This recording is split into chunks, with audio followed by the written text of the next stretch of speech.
देवेंद्र फडणवीसांनी ठाकरे बंधूंच्या युतीची टिंगल उडवली. म्हणाले, मला वाटलं झेलेन्स्की आणि पुतीनच एकत्र आले. आगामी मुंबई महानगरपालिका निवडणुकीच्या पार्श्वभूमीवर राज ठाकरे आणि उद्धव ठाकरे यांनी बुधवारी मुंबई शिवसेना मनसे युतीची घोषणा केली. त्यानंतर मुख्यमंत्री देवेंद्र फडणवीस यांनी प्रसारमाध्यमांशी बोलताना ठाकरे बंधूंची अक्षरशः टर उडवली. उद्धव ठाकरे, राज ठाकरे यांच्या एकत्र येण्याने फार काहीतरी घडेल असा कोणाचा समज असेल तर तो बाळबोध आहे, असं देवेंद्र फडणवीस यांनी म्हटलेलं आहे. ठाकरे यांनी सातत्याने मराठी माणसाचा विश्वासघात केला आहे. त्यांचा ट्रॅक रेकॉर्ड हा भ्रष्टाचार आणि स्वहिताचा राहिलेला आहे. त्यामुळे यंदा मुंबईची जनता त्यांच्या भावनिक आवाहनाला भुलणार नाही, असं देवेंद्र फडणवीस यांनी म्हटलेलं आहे. देवेंद्र फडणवीस यांनी शिवसेना मनसे युतीची टिंगल उडवताना जोरदार राजकीय फटकेबाजी केली. त्यांनी म्हटलं आहे की मी सहज टीव्ही बघत होतो त्यावेळेस काही माध्यमं राज ठाकरे आणि उद्धव ठाकरे यांच्या युतीचा कार्यक्रम असा दाखवत होती की जणू काही रशिया युक्रेनची युती होते आहे. तिकडून झेलेन्स्की निघाले, इकडून पुतीन निघाले आणि ही युती झाली. कुठल्याही एखाद्या पक्षाला निवडणुकीत आपले अस्तित्व टिकवायला जे काही करावं लागतं तेच हे दोन्ही पक्ष करत आहेत. या दोन्ही पक्षांनी राजकीय अस्तित्व टिकवण्यासाठी हे केलेलं आहे. या पलीकडे या सगळ्याचा फार काही अन्वयार्थ काढण्याची गरज नाही. त्यामुळे फारसा परिणाम होईल असं वाटत नाही, असं देवेंद्र फडणवीस यांनी म्हटलेलं आहे. असं आहे की ते एकत्रित आले याचा मला आनंदच आहे.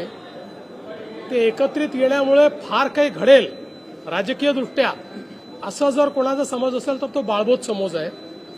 आणि मी म्हणजे आता असं सहज माझ्यासमोर टीव्ही चालू होता म्हणून मी आपलं बघत होतो तर काही माध्यमं तर असं दाखवत होते की जणू काही रशिया आणि युक्रेनचीच युती होती आहे. इकडनं झेलेन्स्की निघाले, तिकडनं पुतीन निघाले आणि आता ही युती झाली.